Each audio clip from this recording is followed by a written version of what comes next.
खुश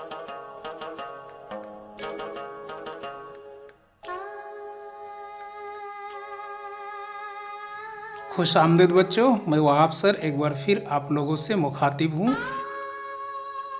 तो बच्चों, आज के इस वीडियो में हम लोग तीसरी जमात की दरसी किताब इब्तिदाई उर्दू का सबक 2, जिसका उन्वान है तोते की चालाकी, हम लोग पढ़ चुके हैं। और आज हम लोग इस सबक के तमाम सवालों को हल करना सीखेंगे। तो आइए शुरू करते हैं। नंबर 3 में देखते हैं, सोचिए, बताइए और लिखिए। अलिफ नंबर, सौदागर किस मुल्क के सफ़र पर निकला था? तो इसका जवाब लिखेंगे, सौदागर हिंदुस्तान की सफ़र के लिए निकला था। बे नंबर, तोते ने अपने दोस्तों को क्या भिजवाया था? तो इसका जवाब लिखेंगे, तोते ने अपने दोस्तों के लिए सलाम व पैगाम भिजवाया था। जीम नंबर, सौदागर को किस बात पर अफसोस हुआ? तो इसका जवाब लिखेंगे, सौदागर को इस बात पर अफसोस हुआ कि उसने तोते का पैगाम क्यों पहुंचाया। और सबसे आखिर में दाल नंबर, तोते की चालाकी क्या थी? तो इसका जवाब लिखेंगे, तोते की चालाकी यह थी कि वह आज़ाद होने के लिए अपने आप को मुर्दा बना लिया था। तो चलिए इसको हम लोग मुकम्मल कर लिए। 4 नंबर में देखते हैं, खाली जगहों को नीचे लिखे हुए सही लफ्ज़ों से भरिए।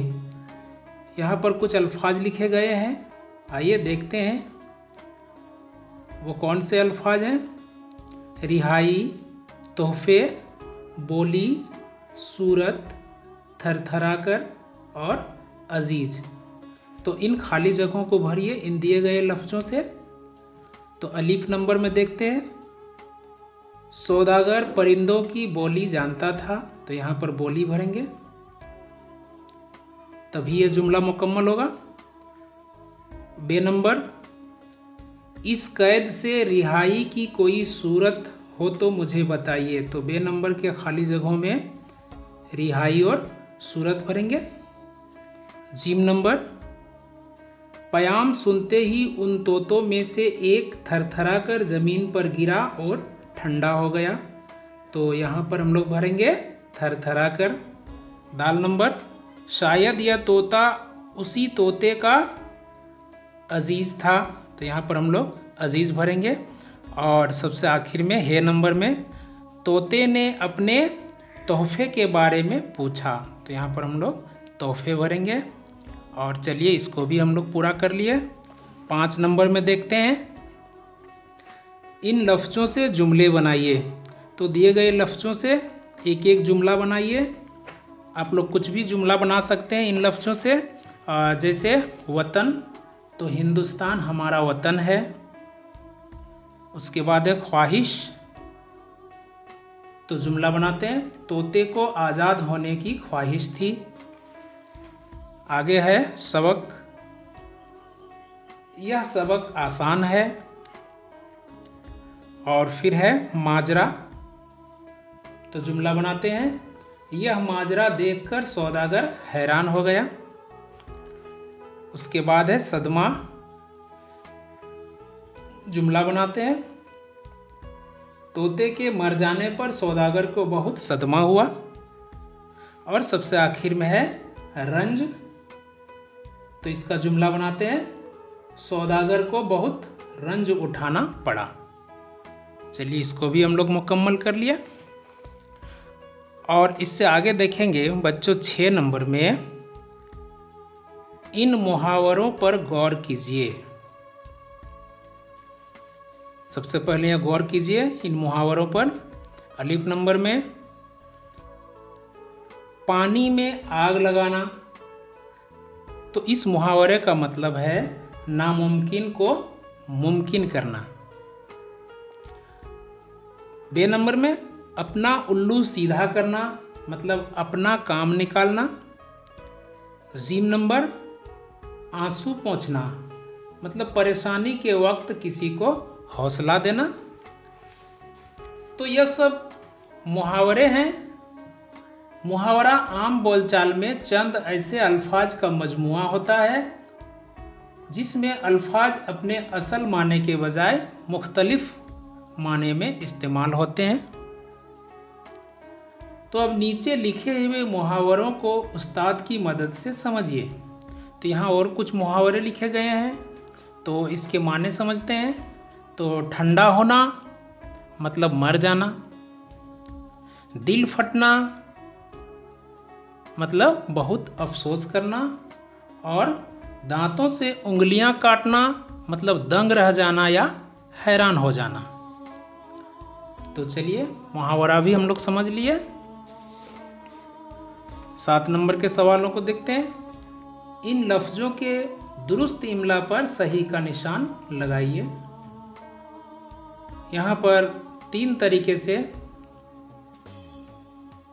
कुछ अल्फाज लिखे गए हैं।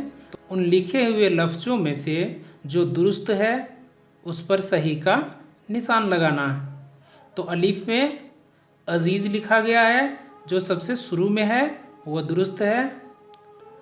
बे नंबर में सौदागर, तो जो आखिर में लिखा गया है वो सही है, उस पर हम लोग टिक लगाते हैं। सीम नंबर में सदमा लिखा गया है, जो कि बीच वाला सही है, इस पर टिक लगाते हैं। दाल नंबर में किस्मत लिखा गया है, तो किस्मत जो शुरू में लिखा गया है वो दुरुस्त है। इसी तरह आगे हे नंबर में आज़ाद, जो आखिर में लिखा गया है वो सही है, और वाव नंबर में गलती, जो बीच में लिखा गया है वो सही है।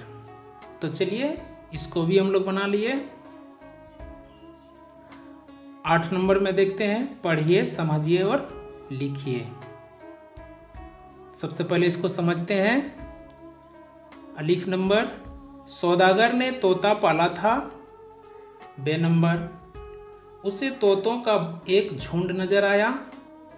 जीम नंबर, उसका दिल फट गया। और दाल नंबर, दांतों से उंगलियां काट ली। तो पहले जुमले में सौदागर और तोता वाहिद हैं। यहाँ सौदागर से एक सौदागर मुराद है और तोता से एक तोता मुराद है। जबकि दूसरे जुमले में तोतों का लफ्ज जमा है। इसी तरह दिल से मुराद एक दिल है। दांतों और उंगलियां एक से ज्यादा के लिए आए हैं, तो इसलिए वो जमा है। वाहिद वह इस्म है जो सिर्फ एक शख्स, चीज़ या जगह को जाहिर करे, जबकि 2 या 2 से ज़्यादा हों तो जमा कहते हैं।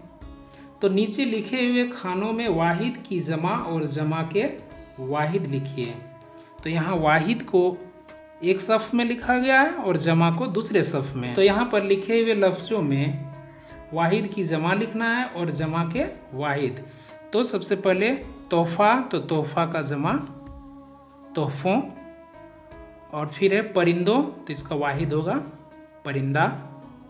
सौदागर, तो जमा लिखेंगे सौदागरों। बातें, तो इसका वाहिद होगा बात।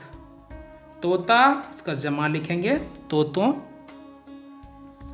बागों, तो इसका वाहिद होगा बाग। कौम, तो इसका जमा लिखेंगे अक़वाम या कौमों भी लिख सकते हैं।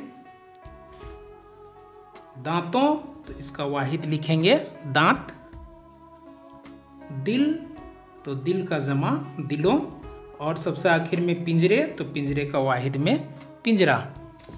चलिए इसको भी हम लोग मुकम्मल कर लिए। 9 नंबर में देखते हैं, किसने किससे कहा लिखिए।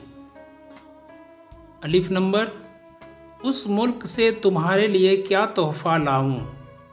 तो यह सौदागर ने तोते से कहा, यहाँ पर लिखते हैं। बे नंबर, इस सिलसिले में मुझे रंज उठाना पड़ा और तुम्हारी बात कहकर मैं बहुत पछताया। तो यह बात भी सौदागर ने तोते से कहा, यहाँ पर लिखते हैं। फिर जीम नंबर, आखिर ऐसी कौन सी बात थी जिससे आपको सदमा उठाना पड़ा। तो यह बात तोते ने सौदागर से कहा। यहाँ पर लिखते हैं।